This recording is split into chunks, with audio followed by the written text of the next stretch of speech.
한 주 승리하며 살아갈 수 있기를 간절히 소망합니다. 오늘 우리에게 주시는 하나님의 말씀은요, 사도행전 13장 13절부터 14절의 말씀이고요. 내가 예수님을 믿는 이유라는 제목으로 말씀 살펴보기 원합니다.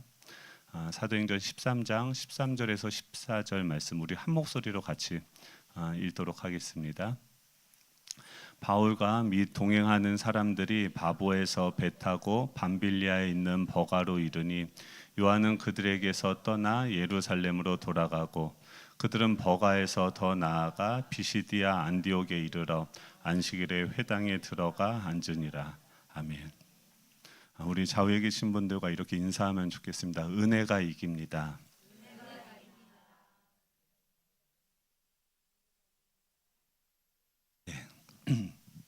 우리가 사역을 하다 보면 어떤 위기를 맞이할 때가 있습니다. 지금 이제 사도 바울이 사역을 시작하고 야심차게 그 1차 전도 여행을 떠나게 되어졌죠.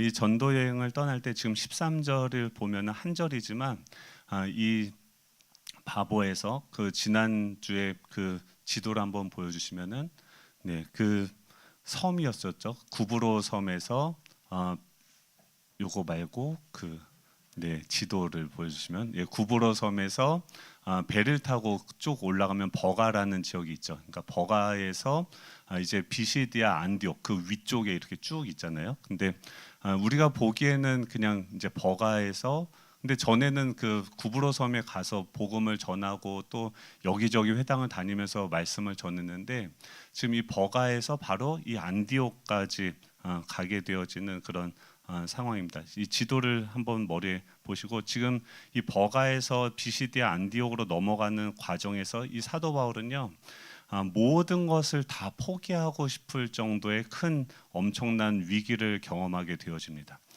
이때 위기가 바울에게 큰 타격이 된 것은 뭐냐면 지금 선교를 시작한 지 얼마 되지도 않은 상황에서 여러 가지 그 악조건이 한꺼번에 밀어 닥쳤기 때문이죠.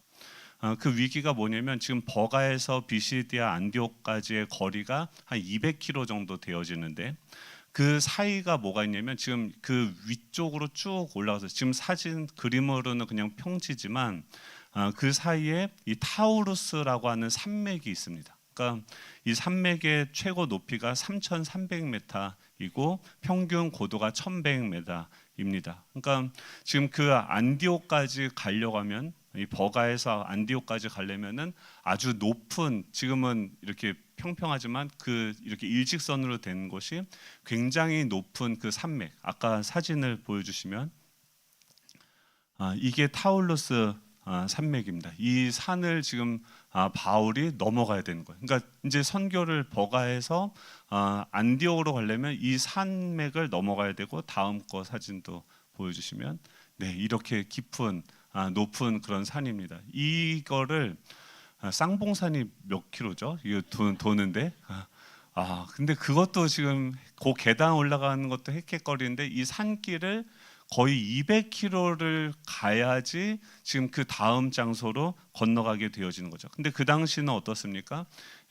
강도들이 산 속에서 치안이나 뭐 이런 것들이 잘 안 돼 있기 때문에 강도들이 많이 출몰하게 되어지고 그러니까 이 산을 넘는다는 것은 이 동물의 위협도 있을 뿐더러 호랑이가 나올 수도 있죠. 밤에 잘 때 어떤 동물이 위협할 수도 있고 또 산적들이 나타날 수도 있는 그런 상황. 목숨을 걸어야지 이 산을 넘어갈 수 있는 그런 상황이죠. 이 바울 앞에 엄청난 산이 있는 거예요. 그리고 이 버가에서 희한하게 사도 바울이 어떤 사역을 한 내용이 없습니다.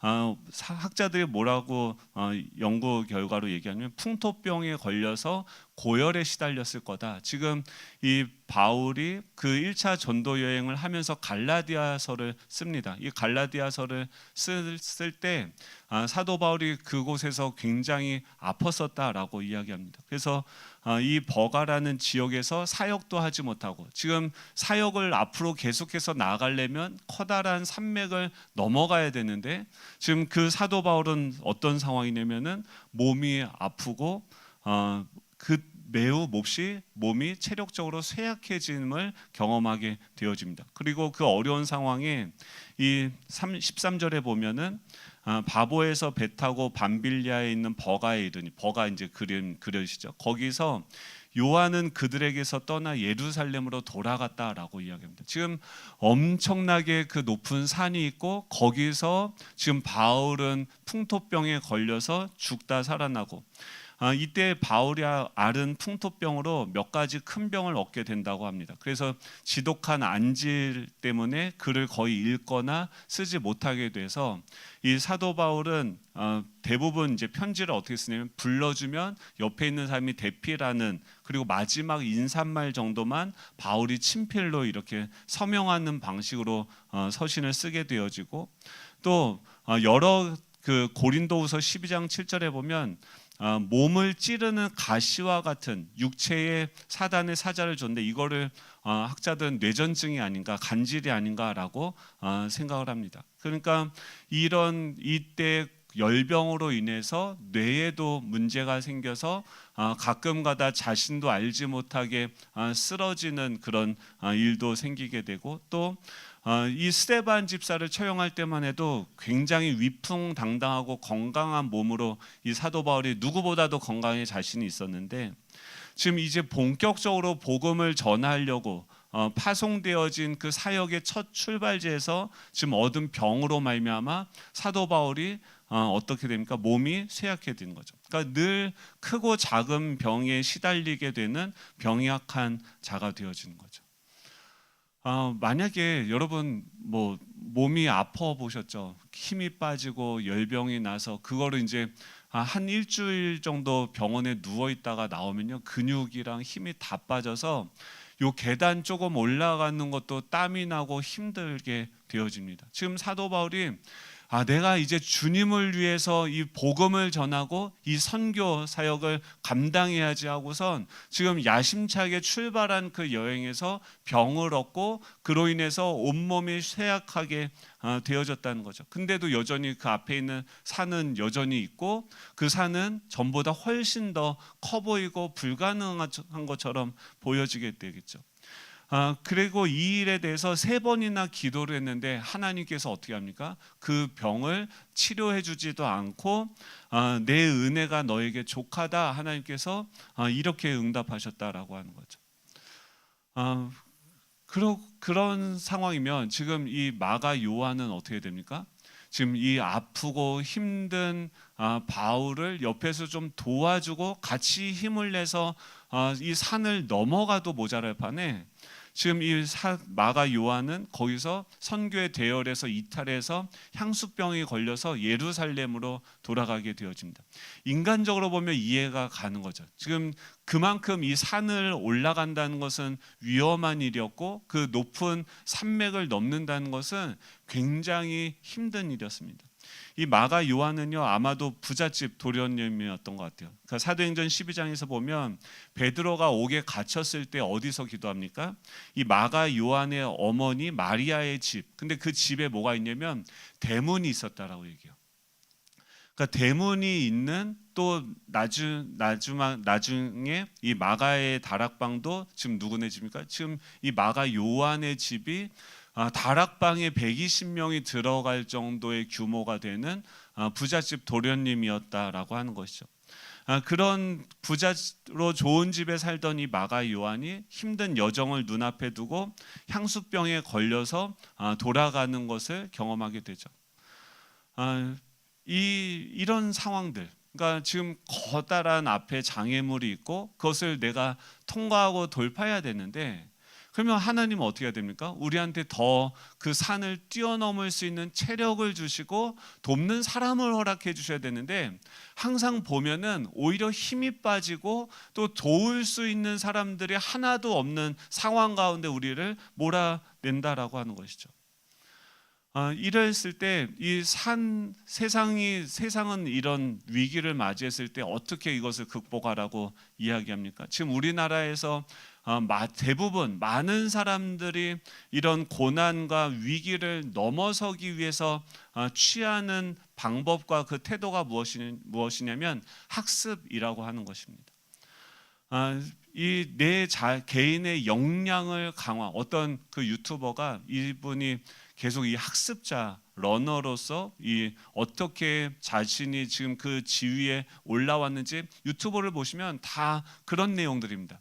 내가 어떻게 이 지위에 올라왔는지, 내가 어떻게 경제적인 자유를 얻게 되어졌는지, 내가 어떻게 이렇게 부자가 되어졌는지에 대해서 가르쳐주고 그것을 학습하고 따라올 것을 너희들 이렇게 하면은 잘 살 수 있어라고 이야기하는 거죠. 어떤 분은 이 새 버전이 단계가 있다고 합니다. 첫 번째는 뭐냐면 워커의 버전이에요. 1.0 버전은 뭐냐면 워커입니다. 워커는 어떤 사람들이냐면 자신의 시간과 돈을 바꾸는 사람이에요. 그래서 내가 누군가를 위해서 시간을 주고 내 시간을 팔아서 그 사람을 위해서 노동해주고 돈을 버는 거죠. 그래서 그때는 그 1.0 워커, 일하는 사람, 노동자로서 살아갈 때는 어떻게 하면 업그레이드를 할 수 있냐면 학습을 해야 된다, 지식을 많이 쌓아야 된다라고 이야기합니다. 그래서 열심히 배우고 끊임없이 실천하고 행동해야 된다. 그래서 인생을 바꾸는 것은 아이디어가 아니라 행동력이다라고 이야기해요. 그래서 이게 뭐냐면 지금 이 시급으로 일하던 사람이 보다 더 나은 내가 되어지기 위해서 갖춰야 될 능력은 무엇이냐면 그 자신이 알고 있는 바를 실천할 수 있는 행동력을 갖춰야 된다라고 이야기하는 거죠. 그리고 그것을 긴 시간 꾸준히 실천하면, 그래서 저희만 새벽 예배를 드리는 게 아니고요, 미라클 모닝이라고 해서 안 믿는 사람들도 매일 뭐 하냐면 미라클 모닝, 기적을 만드는 아침. 그래서 내가 아는 바대로 계속해서 자신의 그 몸의 나태함을 극복하고 더 열심히 노력해서 아침을 깨우고 계속해서 학습을 해 나가고 끊임없이 실천하고 행동하면 내가 러너에서 이게 이제 장시간 반복이 되어지면 어떻게 되면 사람들이 그 사람을 인정하기 시작한대요. 와, 저 사람은 뭐가 달라도 달라. 그래서 그때는 어떻게 하면 그게 이제 첫 번째가 지고 두 번째가 행이고 행동 실천을 계속하고 나머지 세 번째가 뭐 되면 용이 된대요. 용은 뭐냐면 사용할 수 있는 단계, 리더의 단계. 그래서 그 사람은 그런 꾸준히 반복적인 그 행동으로 말미암아 주변 사람들의 신뢰를 얻게 되어지고 그 사람들은 그 끊임없이 행동하는 그 사람에게 뭔가 배우기 위해서 나온다라고 하는 거죠. 그렇다고 한다면 이 사람은 그때 리더가 되어져서 다른 사람을 가르치고 위임할 수 있는 단계가 되어진다라고 하는 것이죠. 그렇죠. 그러니까 대부분 그래서 열심히 배우고 그것을 자신의 삶에 적용해서 끊임없이 그것들을 반복해서 어떤 결과를 도출해내면 사람들의 존경과 그 리더십을 얻게 돼서 사람들을 움직일 수 있는 그런 존재가 되어진다.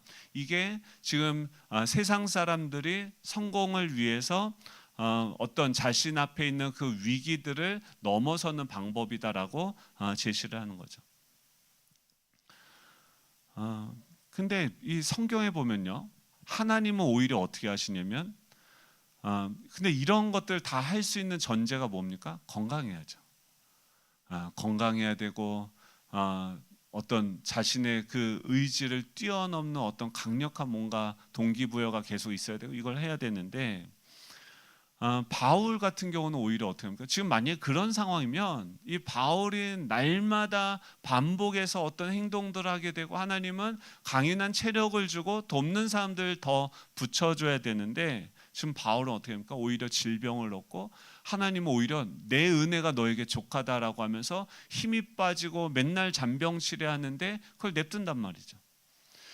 모세는 어떻습니까? 모세는 지금 40년 동안 그 애굽에서 세상의 모든 지식과 학문을 배우고 갖추어서 어떻게 보면은 그 세상을 변화시킬 수 있는 그 지식과 그 실천력과 이 경험들을 가지고 있는 사람이었는데 오히려 하나님께서는 40년이라는 그 시간을 광야로 끄집어내셔서 그를 무기력한 노인네로 만들어 버리는 거죠.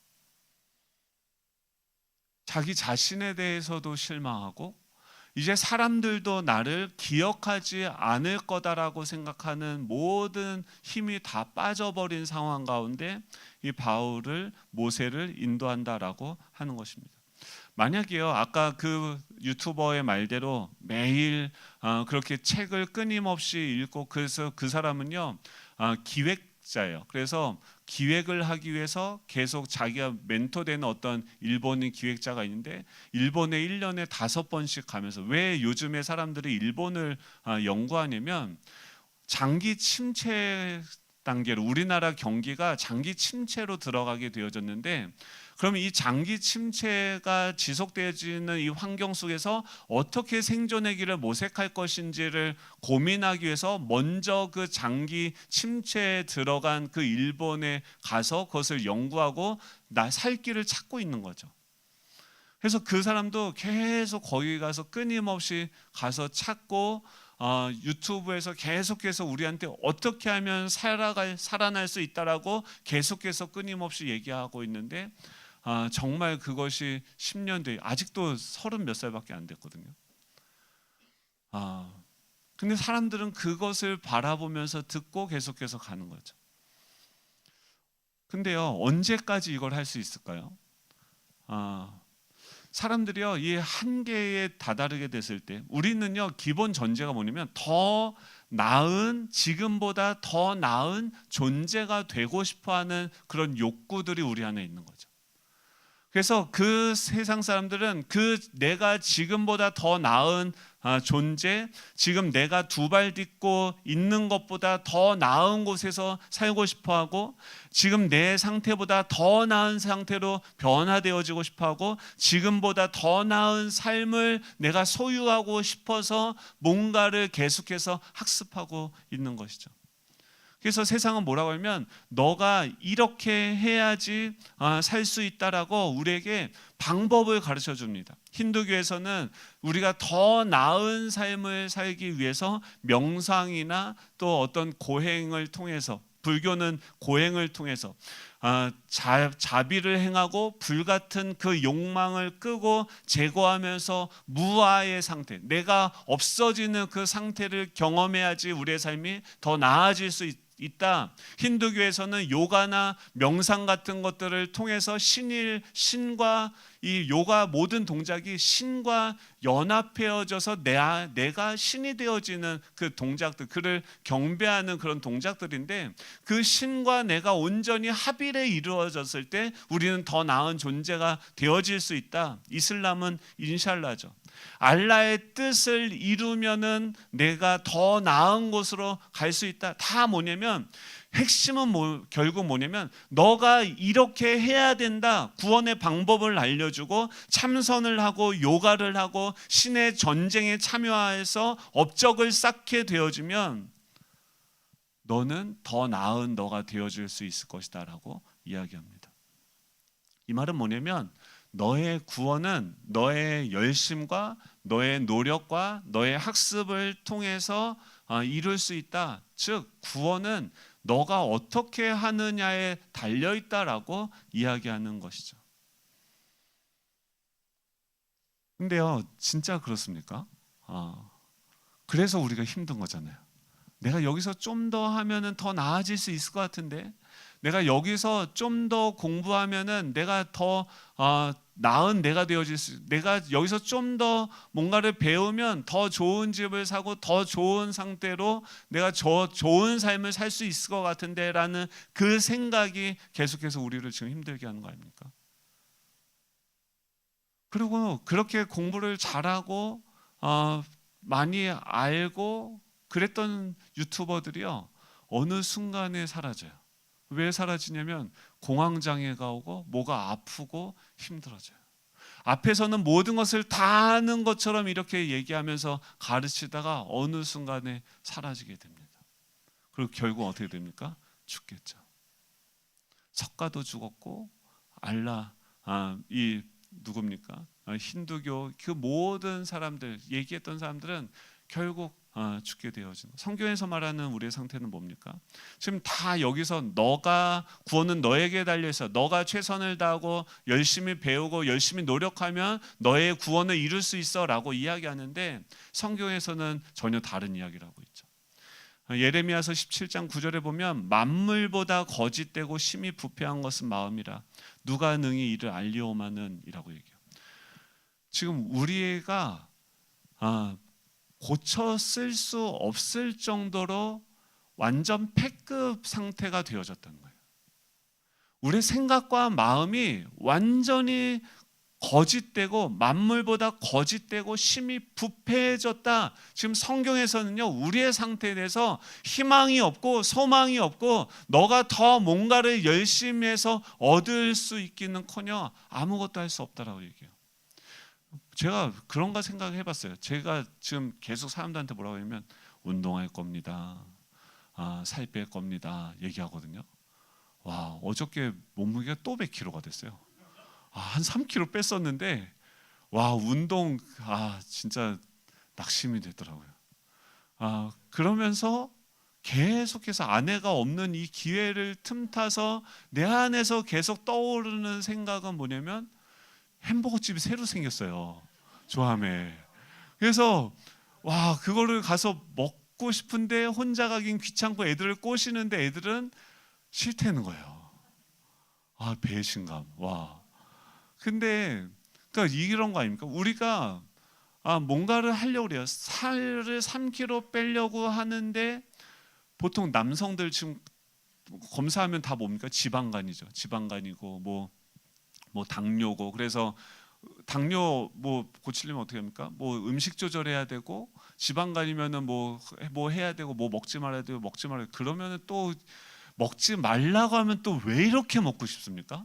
콜라 먹으면 됩니까? 안 됩니까? 안 돼요죠. 와, 그러니까 이게 우리는 날마다 모순된 나를 발견하게 되어져. 이게 뭐냐면 우리가 지금 우리가 생각하는 것보다 더 심각하게 망가진 상태로 우리는 태어나고 지금 존재하고 있다라고 하는 것이죠.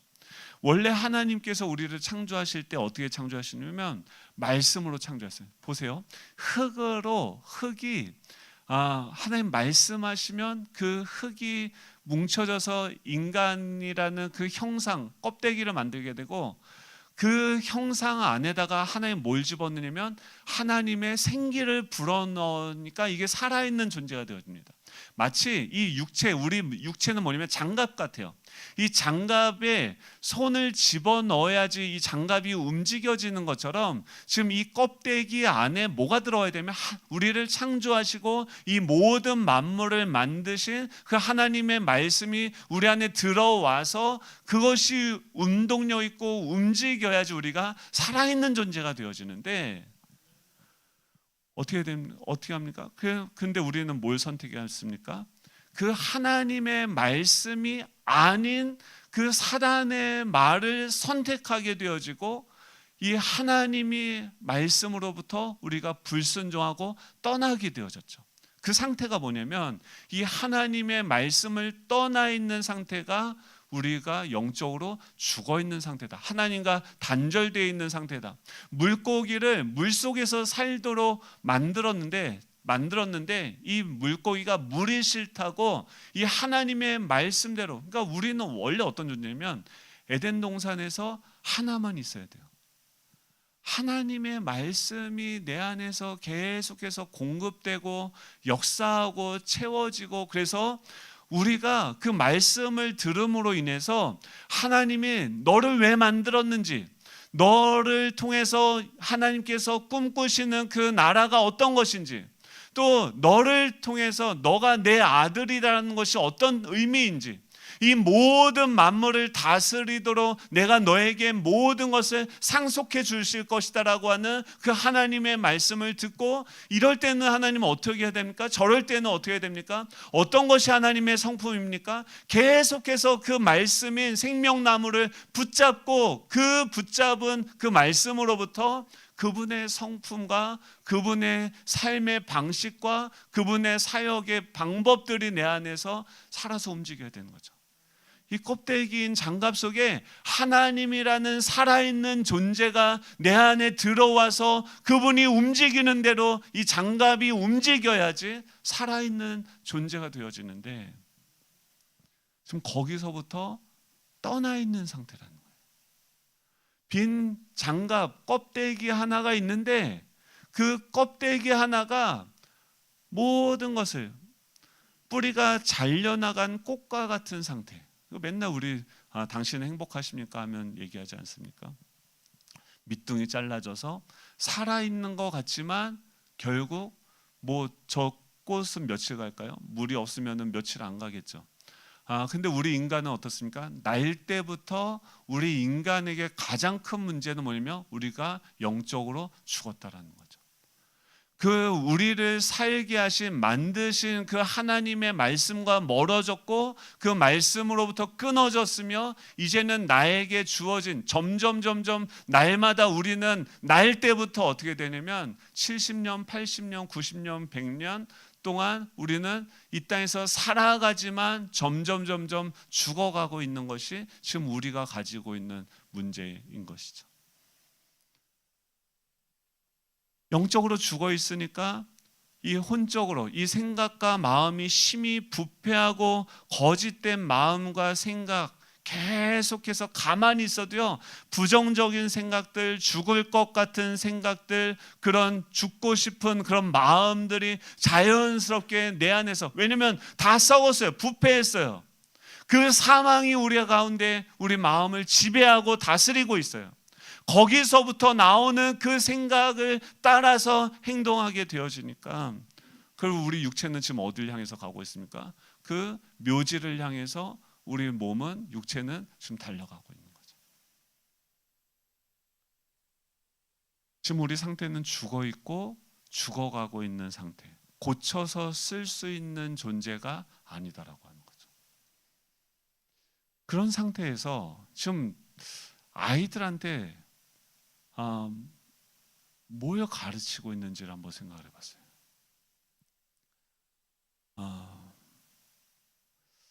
성도님들한테 어떤 분이 이제, 제가 계속 이게 마음이 와닿는 게 뭐냐면, 우리가 이제 그 왜 자꾸 그 설문조사한 결과를 자꾸 얘기하냐면, 사실 이거 제가 보고 끝내도 되는 건데, 그게 지금 저한테 많은 질문들을 주고 있는 거예요. 그리고 그것을 해결해 가는 거죠. 그러니까 그걸 위해서 설문조사를 한 거고, 그거를 위해서 우리가 같이 답을 찾아가고 정말 답이 무엇인지 찾아가는 게 우리 지금 공동체 방향이 되어져야 되는 거죠. 근데 어떤 분이 뭐라고 썼냐면, 복음에 대해서 더 집중적으로 다루면 좋겠다. 이 복음의 곁다리가 아니라 복음 그 자체에 대해서 날마다 선포되어지고 가르쳐주면 좋겠다. 제가 이걸 듣고서 좀 약간 머리를 한 대 맞은 것 같아요. 그러니까 저는 누구보다도 복음에 대해서 많이 가르치고 한다고 생각을 했는데, 근데 그런 거죠. 그래서 그걸 놓고 계속 고민을 하는데 보니까 그런 거예요. 그러니까 디스크를 배워요. 그래서 기지를 알았어요. 그래서 살림이 좀 나아지셨습니까? 저 인간이 왜 저렇게 미친 짓을 하는지는 조금 이해는 하겠어. 근데 그래서 그 사람을 내가 더 품고 사랑하는 데까지 나아갈 수 있습니까? 애니어그램을 한단 말이죠. 그래서 내가 어떤 기질인지 뭐 이런 것들은 알겠고, 내가 분열이고 통합은 어떻게 가고 저 사람들은 어떻게 이렇게 해야 되는지 머리로는 아는데, 그것을 넘어서서 선을 행할 수 있는 능력이 우리 안에 있냐라는 거죠. 물론 이것들을 계속해서 알아가고 또 이해할 수 있고 자라가야 되는 것은 맞지만, 그것을 근데 이렇게 하다 보니까 계속 저도 요즘에 제정신이 아니었던 것 같아요. 그러니까 지금 5월 내내 교육자들을 위해서 성도님들 기도하고 있지 않습니까? 근데 목사인 저도 맨날 복음 하던 저도 이 복음에서부터 이렇게 벗어나고 뭔가 미끄러질 수가 있다는 거죠. 그렇다고 한다면은 그렇지 않은 분들은 얼마나 이런 일들이 많이 일어날까요? 우리 안에는 내가 복음은 그럼 뭐냐? 이 아이들한테 뭘 가르쳐야 되는 건가? 지금 성경에서 얘기하는 것이 무엇입니까? 성경에서는 우리가 완전히 고칠 수 없을 정도로 완전히 망가져서 구제불능이고 폐기 처분해야 되는 존재라고 이야기하는 거죠. 우리의 생각과 우리의 마음. 근데 지금 계속 여러분 우리 안에 움직이는 게 뭡니까? 내 생각과 내 판단이 모든 것을 보고 판단하고 결정하고 행동하죠. 그러니까 심히 부패했는데 부패한 그 생각대로 모든 것을 판단하고 결정하고 또 그것을 내가 행하려고 하니까, 만약에 바울이 지금 이 엄청난 그 산을 두고 그 산을 지금 건너서 복음을 전해야 됐는데 자기는 아프지, 지금 온몸에 계속해서 삐그덕거리지, 옆에 있는 그 마가는 또 배신하고 도망가 버리지. 지금 이 상황에서 여러분들의 판단은 어떻습니까?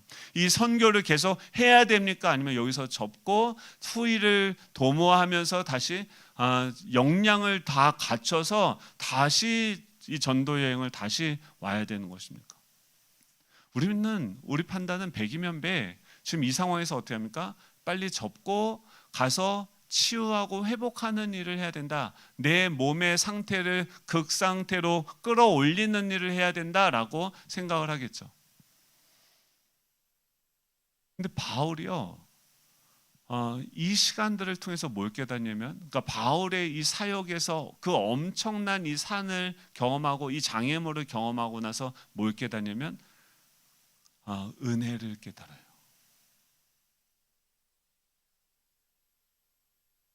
갈라디아서를 써요. 우리가 구원받는 게 우리의 행함이 아니라 우리의 어떤 지식이 아니라 하나님의 은혜로 말미암아서 우리가 구원을 받았다라는 것을 사도 바울이 언제 깨닫냐면, 자신의 모든 능력과 희망과 내가 할 수 있는 모든 역량들을 다 포기하고 인생의 가장 마지막, 가장 비참한 상태에 머무르게 되어졌을 때 그 무엇을 깨달으면 은혜를 깨닫게 되어져요. 내가 뭔가 하려고 할 때는 우리가 눈을 뜨고서 그것을 보고 어떻게 하면 저 사람은 이렇고 저 사람은 저렇고 저거는 어떻고 저거는 저래야 돼, 당신은 이렇게 해야 돼, 저렇게 해야 돼 가르치고 판단하죠. 저 사람은 나보다 못났어, 저 사람은 어떻게 저 사람이 저런 행동을 할 수 있어 하면서 판단하고 그 사람들 정죄한다고 한다면 여전히 뭐가 내 안에서 움직이는 거예요? 옛사람이 움직이는 거죠. 내 판단이 움직이는 있는 거죠.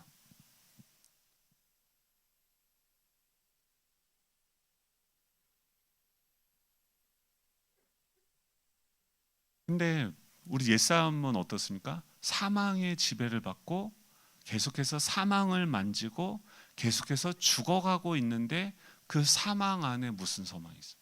무슨 선한 것이 그 안에서 내 안에서 나오겠습니까?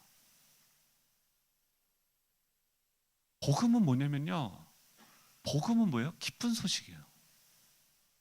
그럼 복음을 안다고 하는 것은 우리가 지금 기뻐해야 된다는 거예요.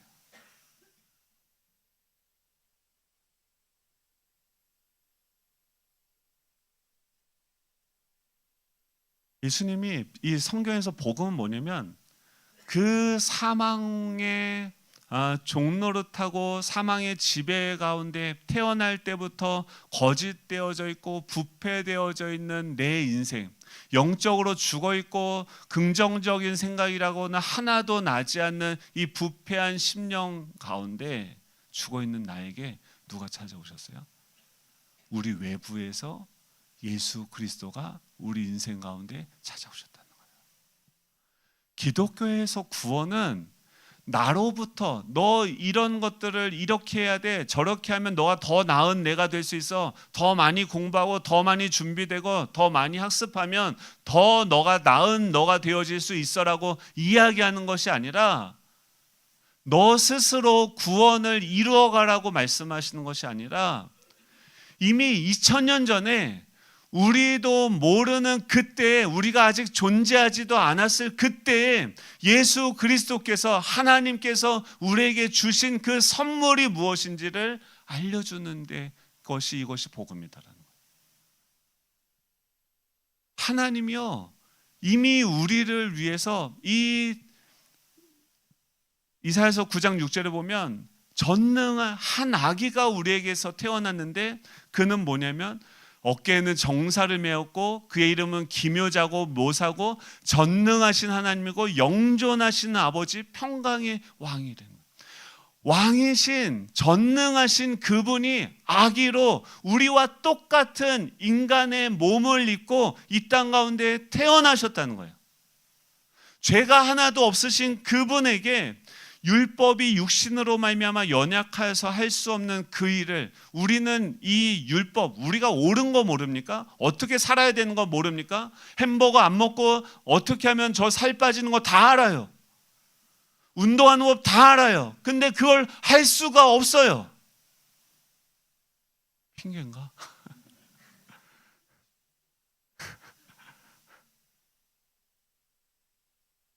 근데 그 우리가 할 수 없는 그것을 지금 하나님은 어떻게 해요?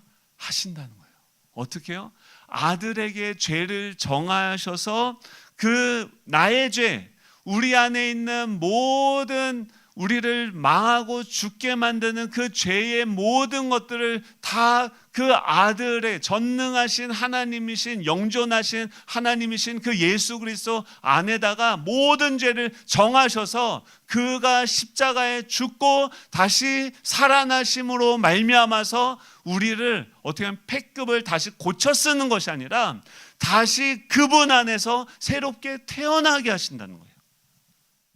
이게 복음이에요.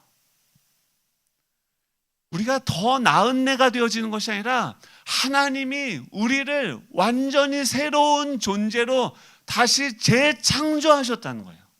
그렇다고 한다면 이제 예수 그리스도를 믿음으로 말미암아 하나님의 자녀가 되어졌고 우리는 그분 안에서 새로운 가정에서 새로운 부모 밑에서 새롭게 태어난 존재가 되어진 거죠. 새로운 피조물이 되어진 거죠. 우리에게 성장이라고 하는 것은 무엇이냐면 갓난아기 여서 아무것도 몰라서 태어났는데 그래서 이 출애굽의 과정이 어떻게 됐는지도 모르고 광야에 나왔는데 봤더니 이 아무것도 없는 정말 아무것도 없는 그 광야 한복판에서 하나님이 오셔서 뭐라고 하면 야 아빠 해봐 아빠. 야 내가 너의 아빠야. 우리에게 성장은 무엇입니까?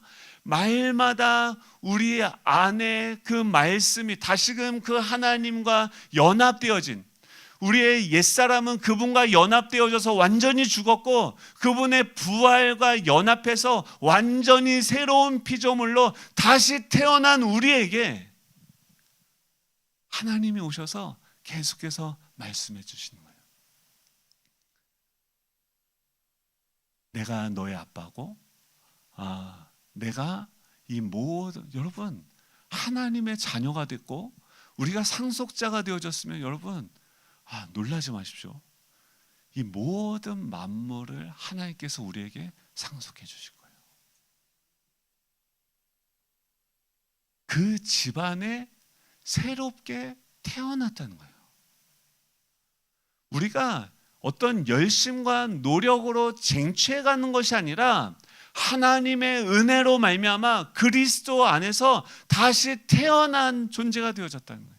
이것이 은혜로 말미암다 보니까 그리고 날마다 어떻게 합니까? 이제는 그분의 사람이 떡으로만 사는 것이 아니라 그분의 입에서 나오는 말씀을 내가 먹고 또 먹고 그 말씀대로 움직여보고 하면서 지금 주변은 어떻습니까? 여전히 내 몸에는 사망이 나를 잡아 끌려고 하고 이 주변은 다 부패해졌고 다 그 시체들이 죽어있는 그 영혼들이 살기 위해서 아비규환 경쟁하며 살아가는 그 세상 속에서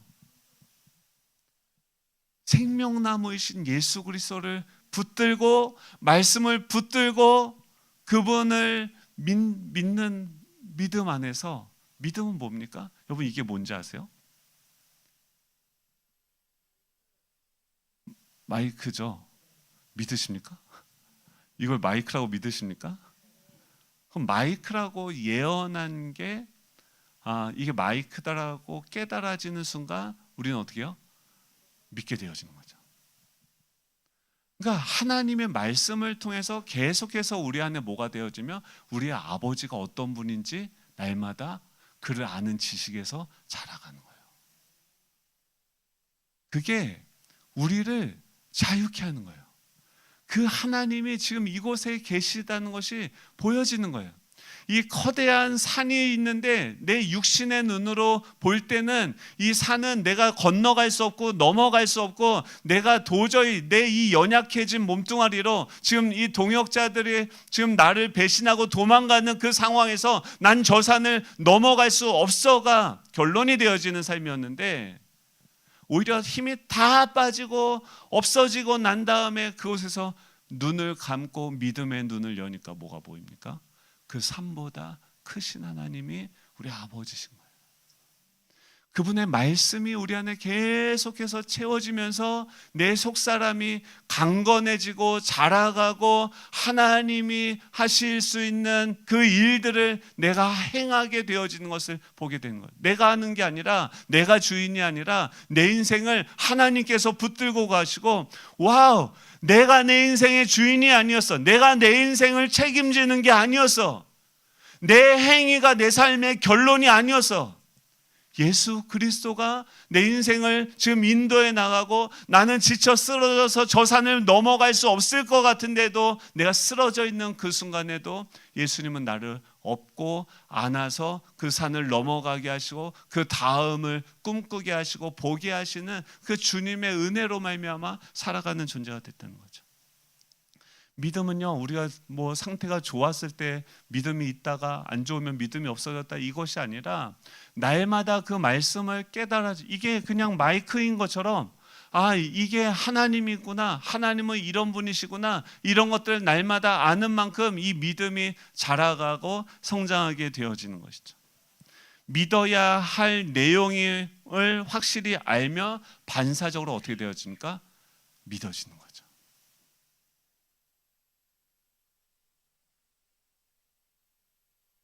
그럼 하나님께서 지금 우리한테 오셔서 뭐라면, 명절 끝날에, 초막절 끝날에 명절 잔치가 막, 세상은 다 그래요. 잔치가 막 펼쳐져요.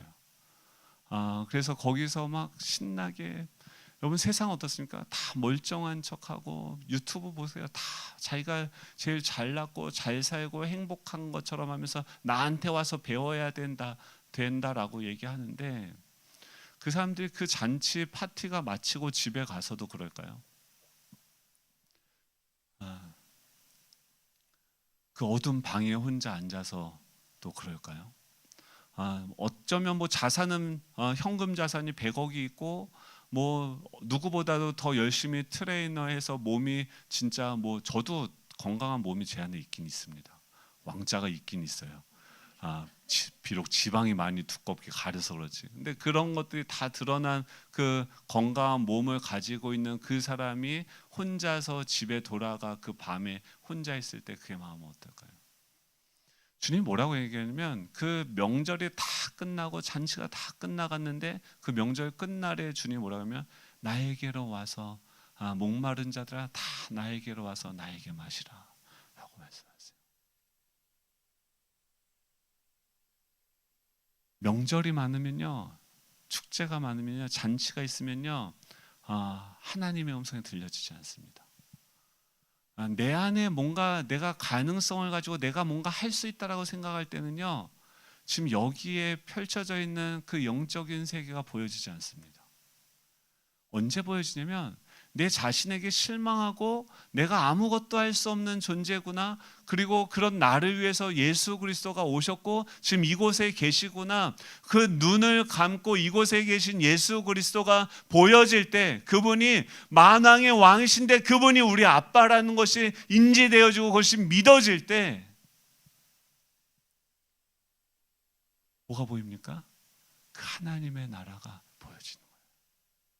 뭐냐면, 내가 죽어야지 내 판단과 내 생각과 내 모든 것이 다 죽고 난 소용이 없어, 난 죄인이야, 난 소망이 없어, 이 사망과 부패가 가득한 이 세상 속에서 하나님, 나는 희망이 없습니다, 나는 이제 주님밖에 없습니다, 주님, 난 더 이상 살아갈 수 있는 힘이 없습니다 라고 고백하는 그 순간에 뭐가 보이냐면 내 안에 살아계신 예수 그리스도가 보여지고 그분을 만나게 된다라고 하는 거죠. 뭐라고 얘기하면 아들의 음성을 듣는 자는 살아나리라 라고 얘기해요. 하나님의 역사는 어떤 사람들을 통해서 이루어집니까? 어린아이와 같은 자들이에요. 어린아이는 어떤 사람이냐면 어린아이와 같은 믿음을 통해서 하나님은 역사하세요. 어떤 부모님이 있는데 빚을 많이 졌대요. 그래서 채권자들이 막 이제 집에 막 찾아오고 하니까 이 꼬마애한테 야, 지금 조금 있으면 사람들이 와서 막 쾅쾅쾅쾅 문 두들길 텐데 그 사람들한테 엄마 아빠 집에 없다라고 얘기해라. 그리고 엄마 아빠는 이제 광으로 숨었대요. 좀 있으니까 아니라들가 쾅쾅쾅쾅 문을 막 두들기는 거예요. 그래서 이 아기가 꼬마애가 나가가지고 엄마 아빠 없는데요 막 이래 얘기했대요. 그랬더니 엄마 아빠 어디 갔어? 그랬더니 이 꼬마애가 어떻게 하는지 아십니까? 다시 엄마 아빠한테 오는 거예요. 엄마 아빠 어디 갔냐고 물어보는데 뭐라고 대답해요? 그래서 걸렸다는. 근데 어린아이와 같은 믿음이라는 건 뭐냐면 그 모든 곳에서 주님을 의존하는 사람들이죠. 내 힘과 내 능력으로 하는 것이 아니라 나는 할 수 없지만 지금 내 안에 계신 예수 그리스도께서는 어떻게 이 일들을 하기 원하시는지 그분의 말씀으로 나아가고 그것을 듣고 그냥 순종하는. 그러니까 이 하나님의 자녀 안에는 하나의 음성밖에 없어요. 하나님의 음성이에요. 하나님의 말씀이 그냥 말하면 가고 순종하고 나아가고 그 말씀이 내 안에서 그분의 성령이 내 안에서 역사하시는 대로 장갑에 이 성령이 충만해져서 장갑이 들어오면 지금 바울 보세요. 이렇게 아프고 힘들고 어려운데 지금 이게 말로는 13절 한 절이지만 약 2년의 시간이 걸립니다. 그 갈라디아 지역을 가고 2,400km, 지금 1차 전도 여행은 총 걸어갔던 거리가 2,400km나 되는 곳이에요. 그 갈라디아 지역에 이 산을 넘어가고 갈라디아 지역에서 병이 나가지고 그는 몇 개월 동안 요양을 하게 되어지는데 뭘 거기서 경험하냐면 지금 병들어서 지쳐 쓰러져 있는 자신을 통해서 교회들이 세워져 가는 것을 보게 되어져요. 그리고 뭘 알게 됩니까? 내가 하는 게 아니구나. 하나님이 지금 여기서 지금 일하고 계시는구나. 여러분 그것을 볼 수 있는 저와 여러분 될 수 있게 간절히 소망합니다. 주님이 그러세요. 명절 끝날에 나 자신에게는 왜 힘들까요? 저 너무 자유해졌어요. 와, 제가 실력도 안 되는 게 뭔가 내가 막 열심히 하면 뭔가 잘할 수 있을 거라고 생각을 했는데 안 되더라고요. 제가 설교를 이거를 막 화요일부터 막 계획표 짜가지고 막 주여 더 자세하게 얘기 안 하겠습니다. 와, 근데 준비하면 할수록 더 이게 끝이 안 나요. 근데 금요일 날 하나님이 이렇게 은혜를 부어주시는 거예요. 제가 살아나고 막 수요일날 제 상태가 안 좋지 않았습니까? 수많은 분들이 이 위로와 격려의 전화를 정신 좀 차려라 전화를 주셨는데 그런 거죠.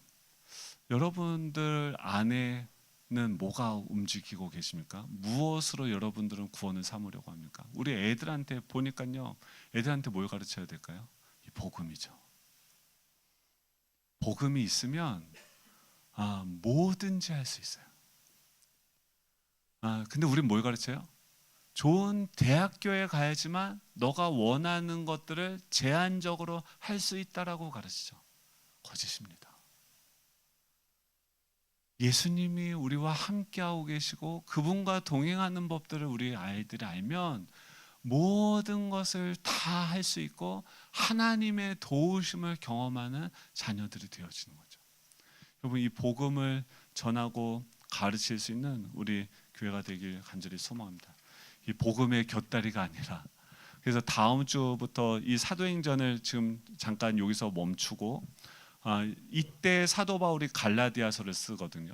이 갈라디아서에서 말하는 그 복음이 무엇인지 몇 주간 이 복음에 대해서 좀 이렇게 자세하게 좀 살펴보고 또 그 다음 여정을 이렇게 가면 좋을 것 같다는 생각이 들었습니다. 그래서 정말 이 복음을 여러분 기뻐하십시오. 기쁜 소식이에요. 사망으로 죽을 수밖에 없는 우리에게 왕이 찾아오셨어요. 그 왕이 자신의 생명을 다 그 피값으로, 내 죄값으로 다 지불하셨어요. 다 지불하셨어요. 다 갚으셨어요. 이제 그것을 믿는 자에게 친히 우리의 아버지가 되어주시고 우리를 자녀로 받아주시는 거예요. 아무 조건이 필요 없어요. 돈도 필요 없고 뭘 더 열심히 하라고 얘기하는 것도 아니에요. 그냥 아무 조건 없이 하나님이 우리를 자녀 삼아 주셨어요. 이제 은혜로 자녀된 사람들이 해야 되는 건 뭐냐면 이제 우리 아빠가 어떤 분이지? 우리 아빠 자산 규모는 어떻게 되지? 우리 아빠 능력은 어느 정도시지? 우리 아빠는 어떤 성품을 가지고 어떤 방식으로 말을 하시고 어떤 방식으로 시간을 보내시고 이 모든 자원을 가지고 어떤 일을 하시는 분이시지? 그것을 날마다 그 말씀을 통해서 내 안에 채워가고 자라가고 내 안에 팔쩍팔쩍 뛰는 그 말씀을 내 삶에서 날마다 경험하는 거예요. 이 복음이 우리를 자유케 하고 이 복음이 우리의 삶을 다스리는 저와 여러분들에게 간절히 소망합니다. 우리 이 가사 어려운데 다 같이 이러는 박자도 어렵고 이게 어려운 노래 저도 연습하느라 오래 걸렸어요. 근데 가사가 너무 좋아요. 죄악 가운데 머물러 있었던 우리의 삶이 그리스도의 십자가로 말미암아 연합되어졌어요. 그가 죽음으로 말미암아 우리가 살아났고 이제는 하나님께 나아가고 주님의 이름을 부를 때 하나님은 일하십니다. 우리가 눈을 감으면 하나님이 우리를 쳐다보시고 우리가 손을 들고 주님 우리를 구원하십시오 손을 들면 하나님께서 우리를 잡아서 구원해내 주십니다. 일으켜 주십니다. 우리는 절망 가운데 쓰러져서 아무것도 할 수 없는데 하나님은 그런 쓰러져 있는 우리를 통해서도 일하십니다. 내 실수를 통해서 내 연약함을 통해서도 하나님은 자신의 그 목적한 바를 이루어 가십니다. 그 하나님이 우리와 함께하고 있는 것이 복음입니다. 우리 찬양하고 기도하도록 하겠습니다.